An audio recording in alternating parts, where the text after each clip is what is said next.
बाल निर्माण की कहानियां भाग 1। तो बच्चों, आज की कहानी है केसरी की नादानी। ध्यान से सुनना। वाराणसी में गंगा के किनारे घना जंगल है। बहुत समय पहले की बात है। उस जंगल में एक सिंह राज करता था। उसका नाम था केसरी। केसरी की प्रजा उसे बहुत चाहती थी। था भी ठीक, क्योंकि केसरी प्रजा का बहुत ध्यान रखता था। उसके दुख दर्द में साथ देता था, सभी की सहायता करता था। उसके राज्य में कोई भूखा नहीं रहता था और न ही किसी को कोई अभाव था। पर केसरी में एक बहुत बड़ा दोष था। वो था स्वार्थी। यदि कोई वस्तु उसे पसंद आती थी तो उसे वो दूसरों को बिल्कुल नहीं देता था। उसकी ये बात भालू, रीछ, वानर, लोमड़ी आदि किसी भी जानवर को अच्छी नहीं लगती थी।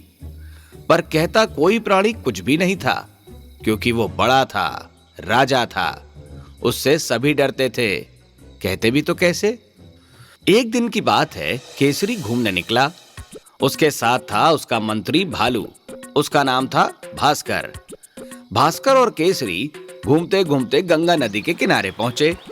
वहां भास्कर ने नाव में बिठाकर महाराज केसरी को सैर कराई। अचानक केसरी का ध्यान गया कि गंगा का पानी बह बहकर पूर्व दिशा की तरफ जा रहा है। केसरी के राज्य की सीमा तो वहां समाप्त हो जाती थी, पर उसने देखा कि पानी बहकर उसके राज्य से बाहर जा रहा है।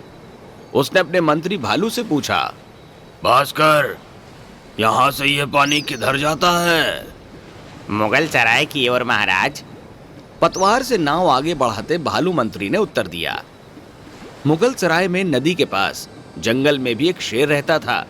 उससे केसरी बड़ा चिढ़ता था। केसरी को बहुत बुरा लगा कि उसके राज्य से पानी वहां जाए, वहां का राजा उस पानी को अपने काम में लाए। केसरी ने बिना सोचे समझे भालू को आज्ञा दी, मंत्री जी, इस पानी को दूसरे राज्य वाले जंगल में जाने से रोक दो। कल सुबह तक यहाँ बांध बन जाना चाहिए। मंत्री था बड़ा बुद्धिमान।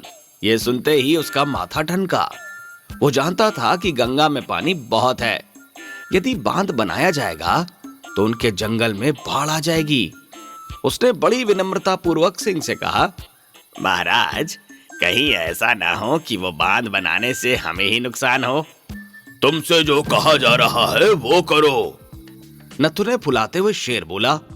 भालू करता भी क्या, वो चुपचाप बैठा रहा।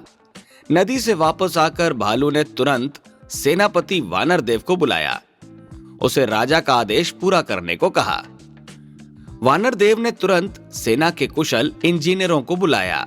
उन्हें शाम तक बांध बनाने की आज्ञा दी।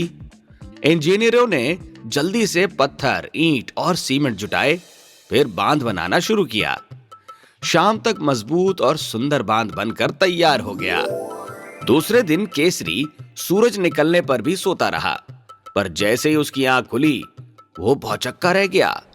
ये क्या, उसकी सारी गुफा में घुटने तक पानी भरा था। बड़ी मुश्किल से पार करके केसरी गुफा के बाहर तक आया। उनकी समझ में नहीं आ रहा था कि इतना पानी कहां से आ गया। वो अभी सोकर उठा और आंखें मल रहा था। उसने देखा कि दूर से भालू मंत्री बड़ी तेजी से नाव खेते हुए वहीं आ रहा है। नाव को पास लाते हुए भालू बोला, जल्दी कीजिए महाराज, जल्दी से नाव में बैठिए, पानी लगातार बढ़ता ही जा रहा है। शेर उछलकर तुरंत नाव में जा बैठा। तब कहीं जाकर उसने चैन की सांस ली। फिर सिंह ने पूछा, इतना सारा पानी कहां से कैसे आया? बांध बनने से सारे जंगल में बाढ़ आ रही है। सभी जानवरों के घरों में पानी भर गया है। सेना सभी को निकाल निकाल कर ऊंचे पेड़ों पर बैठा रही है। मंत्री ने जवाब दिया। यह सुनकर शेर अपनी मूर्खता पर पछताने लगा। वो सोचने लगा कि पहले ही मंत्री की बात मान लेता तो ऐसी परेशानी कभी ना आती। उसने तुरंत सेनापति को बुलाया और तुरंत बांध तोड़ने की आज्ञा दी। सैकड़ों वानर इस काम में जुट गए। कुछ ही समय में बांध टूटकर गिर पड़ा। जंगल में आई बाढ़ दूर हो गई। तब सिंह ने चैन की सांस ली। नाश्ता करते हुए शेर भालू से बोला, मंत्री जी, आपकी बात न मानकर मैंने भूल की। सभी को इतना कष्ट सहना पड़ा, पर मैंने सोचा कि सारा पानी जब हमारे पास रहेगा तो हम उससे अधिक फायदा उठाएंगे। पड़ोसी राजा से कर लेकर फिर उसे पानी देंगे। भालू बोला, महाराज, नदी का पानी तो भगवान की देन है। उस पर जितना अधिकार हमारा है उतना ही दूसरे का भी है। भगवान के ही बनाए हम सब हैं। भगवान ने ही सब चीजें दी हैं। सभी को मिलजुल कर उनका प्रयोग करना चाहिए। इसी में सबकी भलाई है।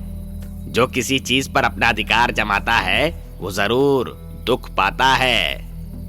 केसरी की समझ में भी बात आ रही थी। वो सिर हिलाता हुआ बोला, ठीक कहते हो तुम। मेरी तुच्छ बुद्धि के कारण ही तुम सबको दुख उठाना पड़ता है।